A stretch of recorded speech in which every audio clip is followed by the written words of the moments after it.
Now, Greg, did you ever track down Amir Muhammad and interview him or talk to him? Mm-hmm. Because I don't think we've ever seen him give an interview. Why I would don't he? think he's ever publicly spoke to just clear his name to say, hey, I He had don't nothing have to to do clear with his it. name. Yeah. Clearing his name is not saying Well, to both your points, I have spoken to him at length, and I've asked him. I was like, "Hey," and this is what I did with Reggie back in the day. I was like, "Reggie, you need to get out there and defend yourself. You've got a lot of people out here questioning whether you are actually involved in these things, and the best advocate for your defense is you. So get out there and start defending yourself." And he did, and I think he made some headway. I think that he was able to sway people's opinions. But then him getting indicted Yeah, that on the didn't help. marijuana Yeah. stuff kind of made it. It didn't That help. might have been a step backwards for him. Reggie not here to defend himself. But the truth of the matter is, just because you do something wrong doesn't necessarily mean you did. And that was always been my point, is that we all make mistakes, Yeah. but because we make mistakes, that doesn't necessarily mean that that we're cold-blooded murderers. And that's the equation that people draw. Well, look at Reggie Wright Jr. He's a drug trafficker. Well, it makes sense Well, that he would then. I believe it don't matter whether you're police or fireman, whatever occupation you hold, don't mean you don't have that gangster mentality in you. You know what I'm saying? You And saying it's- Reggie got a little gangster in him. I'd say Reggie and everybody else do. The David Macks of today. You got cats that firemen will shoot you. You know what I'm saying? It don't take nothing to have a gangster mentality. It just all depends on the individual. Well, I never believed Reggie Wright had anything to do with any of these shootings. well, it just, I mean- it just never, the dots never connected for me. Yeah, and there was never a time within law enforcement that he was a suspect either. So how did this, other than Randall's book and It was all through jailhouse informants that Okay. were throwing Reggie under the bus. so those guys all had an incentive, I guess, to try to get out of jail early. Right. Have you had a chance to meet Amir Muhammad, Harry Billups, and talk to him, and what was that like? Yeah, I've had a number of conversations with him. The latest, I think, was just a few days ago, actually. And, he's living out in Georgia and just living his life and taking care of his family and trying to avoid all this. And I think he thought it was all behind him until this most recent book came out by Randall Sullivan, just resurrecting all of these old claims. And so I did the same thing with him that I've did with Reggie. I said, you need to get out there and defend yourself, man. Publicly defend yourself. Because when people see you and hear you, they're going to have a completely different impression than what they have by what they've been told in these books. You sit down. He's a very intelligent guy, very articulate, very kind and respectful. He's educated. There's nothing about him at all that resonates like, wow, that sounds like, somebody who would have done this. It's not that impression that you get.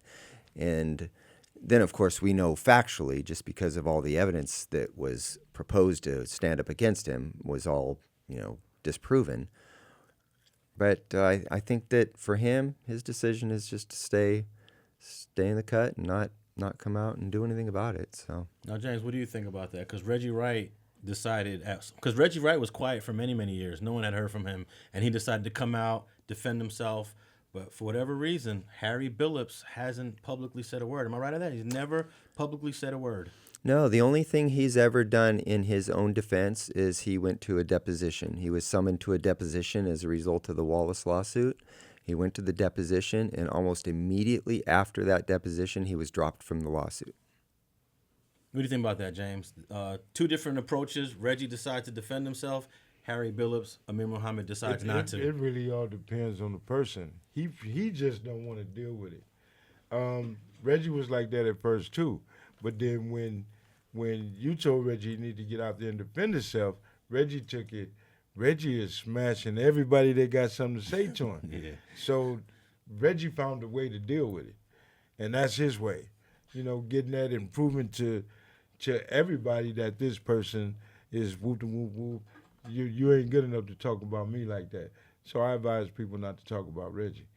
But this guy, why? Why go out there and start talking and then somebody take the smallest thing and make it out of something real big, and then now he's really in the loop. Oh, you heard he said this? He doing the right thing. Live your life. Don't worry about what nobody else got to say about you, and just do you. Stay away from all this. It's just unfortunate that you have people out here trying to eat off something that happened 23 years ago, and they don't realize that it's still affecting people that's still alive today. It's hurting them. So, and they don't take into consideration that it's not just him. He's got a wife, he's got kids, he's got neighbors, he's got coworkers, and people talk. Exactly. And they'll form opinions off of what they've been told. And that's where I take issue with these guys, that factually he's completely innocent. He's so exonerated that the fact that these people are still pursuing and advocating for that bullshit story, it's so irresponsible and disrespectful. So is this? I haven't had a chance to look at Randall's new book, but I'm sure you've read everything. Mm-hmm. Is he repeating some of the same stuff in the Labyrinth book, in the new book as well? Yeah, it's kind of like the sequel. It's just the same narrative, same storyline, but the conspiracy has grown massively. Now it's just not a dirty cop and his high school or his college buddy. Now it's a dirty cop, his college buddy, the United States Attorney's Office, the FBI, the LAPD, the district attorneys, all these. Now there's 200 people involved in this conspiracy who are all agreeing to risk their reputations, their careers, and their lives to cover up for David Mack. And this is not a novel. Okay. It sounds like a novel the way you describe it. It's ludicrous. The idea that all of these people most of who don't even know each other, from all of these different walks of life and all these different agencies, are all going to collectively agree that we need to suppress all this information in order to protect David Mack and Amir Mohammed. Now, at that Slow Burn event, it seemed like you guys must have a history. It wasn't just that one night you guys went at it. Can you explain the history that you and Mr. Sullivan have, to where it seems like as soon as you guys are on the same stage, you're going at it? What's the history like between you guys? There's no personal history. I've never met him before. I've never talked to him before. In fact, that was one of my points last night on the stage. I was like, you're publishing all of this. You have information. And you should, if you're a responsible journalist and you really want to find out the truth, you need to get as many different perspectives on things as you can. If somebody's accused of something, you need to go talk to that person and get their side of the story, right? And, he makes these wild accusations against me. He never made any attempt whatsoever to come and talk to me to say, hey, Greg, well, this is what I heard. I'm going to write a book. You have an opportunity here to either correct this or provide at least your perspective on it. That's what you do when you're looking for the truth. That's what you do when you want to publish something with a responsible, objective perspective. It's not what they do. What they want to do is continue with this bullshit narrative that's completely disproven in the hopes that they can continue to mislead people into believing this wild-ass theory about this huge cover-up.